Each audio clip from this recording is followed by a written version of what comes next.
Today we'll be doing a deep dive on SVOL. That's the Simplify Volatility Premium ETF. I've been emailing back and forth with a subscriber. He mentioned that he was considering adding this one to his portfolio. Admittedly, I did not know much about it other than a YouTube video that I saw on it just about a day ago. That video really didn't go under the hood of the strategy involved here, and I don't think it really outlined the risks and how they're producing such a high yield. So if you've been thinking about this one, this video is for you. Pictured here is the monthly fund performance for SVOL, and it ends January 31st of this year. They haven't yet updated for February. But since the inception in May of 2021, the ETF is up 14.5%. How are they doing that? The paragraphs pictured here are from the SVOL website. They believe traditional sources of income are failing to meet investor needs. So they created SVOL as a way to provide an attractive income stream and a potential source of additional diversification away from other income-producing assets. The way they do this is through a short VIX position using futures contracts, and then they buy the long side protection with VIX call options. So they are using two highly leveraged strategies of futures and options off of the VIX index. You cannot trade the VIX index directly. A derivative just means it derives its value from something else.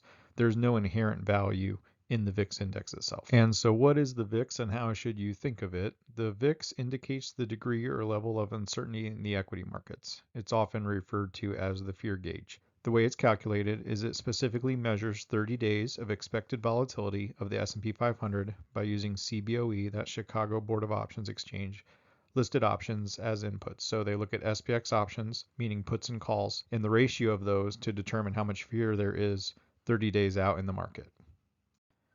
The VIX is a forward-looking indicator of market volatility. It's not a lagging indicator. It's something that you can use to see what may happen in the future. And then VIX and S&P typically have an inverse relationship. So when the VIX is high, that usually means that the S&P is at a low, and vice versa. If the S&P is high, the VIX is typically at a low. This is a monthly chart of the VIX, and it goes back all the way to 2009. So this chart is a monthly representation of the fear in the market with that put and call ratio. And it's just a numeric value to represent that. When the value of the VIX goes really low, like 2018, for example, down here in 2018, the VIX got below 10. That was a period of very low volatility. When the VIX gets above, usually above 30, that's this line right here going across, 30 marks periods of high volatility. You can see that volatility in terms of the monthly chart is usually pretty short-lived. So the VIX kind of hangs out usually somewhere between 10 and 25 or so. And just long time periods, that's where most of this chart works. So the periods of extreme volatility are, like the COVID scare, for example, the VIX went up to 85. That is a very high reading. That's the highest reading on this chart. Readings up into the 50s are very infrequent. At first glance at the holdings here, doesn't look like there's really a whole lot going on inside. The Treasury bills and the cash, look like they make up the majority of the account. But really, since the options contracts pictured here, the VIX US 419.23 call strike price of 50, since that and the futures are highly leveraged, even though they don't appear to have a big weight, they are very heavily weighted because of the leverage involved. The negative in front of the futures contracts means that they sold to open, like they did the selling first. They thought the VIX was at a high and that it would get lower as this got closer to the April expiration of this futures contract. And then just in case, on the other side of it, they bought these options contracts at a 50 strike price expiring April 19th that would protect them if the VIX did shoot up. So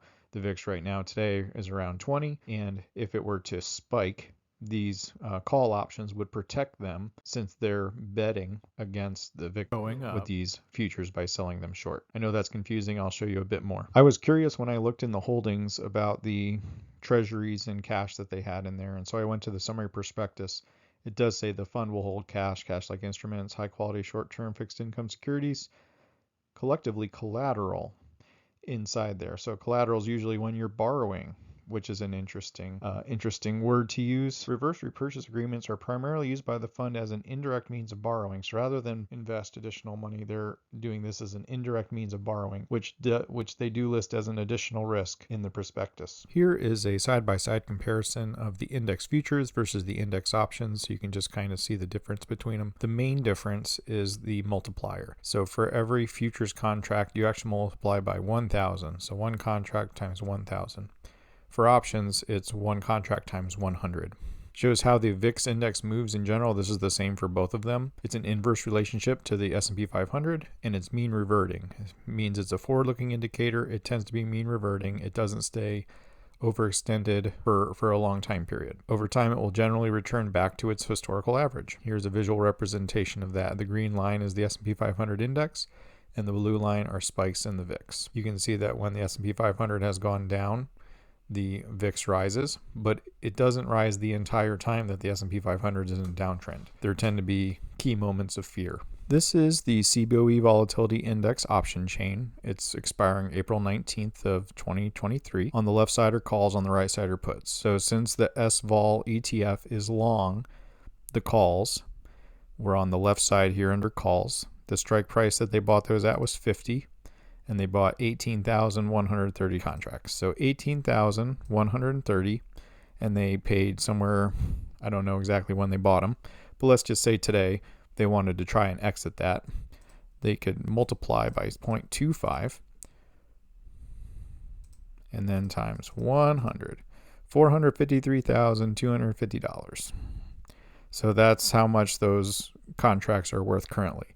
If VIX were to spike, this amount could increase substantially. If we go look at the things that are in the money, you can see how quickly these amounts move. So as the VIX price here, the $20, if it were to go up, let's say it were to go to $24, all of these premiums would increase as well because these would be in the money then. So that's what the long side hedging is protecting against, is if the VIX were to rise, that they would still be able to make money, or at least to cover the losses that they would have on the VIX futures that they're shorting. And on the futures contract side of things, the SVOL fund is selling short. So they're believing that the VIX will not increase from when they sold short. They're selling short the VIX, and they're doing that on the April contract. You can see the current price on the April contract is $21.75. So if VIX continues to go down, I don't know exactly where they bought, what price per contract they bought at, but if it were to continue to go down, then they would make money on the trade. The contract tends to expire. You can tell by the one that's expiring here in March. The VIX currently is at $20.63. The contract, when it gets close to expiration, will match the VIX. So this is getting pretty close, and it's going to match the VIX. If the VIX were to go up, so too would the contract. These are going to have a little bit more time value, it's called. So the time value of the contracts that are further out are not going to be a one-to-one correlation like they are when they get close to expiring. So a small increase in the VIX, let's say this went to $25, 25 as a reading on the VIX, that could push this April contract well up to 28, 29. And remember, these are leveraged. Here's just the fund overview. Shows that the gross expense ratio 0.66, which is on the higher side of things.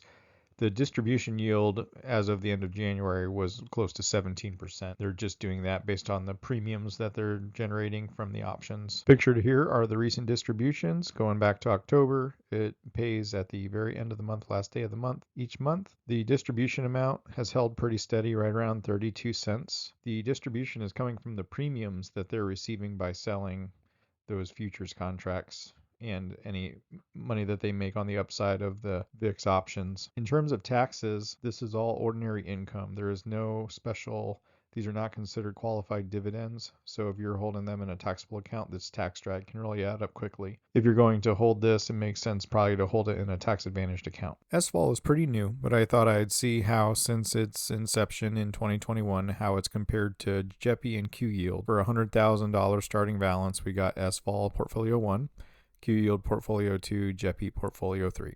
It constrains the time because the available data for Simplify Volatility is only June through February. showing you that your initial balance, 100,000 for each of them. The final balance was 106,404 for SVOL, Q yield 91,767, and the final balance for JEPI 106,067. The market correlation shows that the JEPI ETF is getting closer to 1. One is a exact correlation. So 1 would mean it moves exactly as the market does. SVOL has a 0.85 correlation, so it's also less correlated to the market. Pictured here is the portfolio growth in blue, SVOL. In red is Q yield, and yellow is JEPI. SVOL and JEPI definitely do not move together all of the time. Here's a visual representation of the annual returns. SVOL in blue, Q yield red, JEPI yellow. And then in the income, SVOL, Q yield, JEPI. SVOL put out a lot of income in 2022, $15,797 on $100,000. So what's that? About 16% yield. So far in the year, $3,000 is what Simplify has paid out. But they pay at the end of the month, and these other two have not paid yet. So it's not quite equal. Another big question is, can you trade it? Looking at the chart here on the weekly time frame, it sure looks like you can. When it hits the lower Bollinger Band, you could buy in and sell out when it hits the upper Bollinger Band. You could also just buy and hold it. As for the big question, does this have a place in your portfolio? Now that you understand how they are generating the premiums, that everything is based off of derivatives, and there aren't actually any underlying holdings aside from the treasuries that they're borrowing against, you can make an informed decision about whether this risk and reward matches your tolerance, goals, and objectives. Thanks for joining me on this deep dive. There is more to come in the future, so make sure to subscribe so you don't miss out.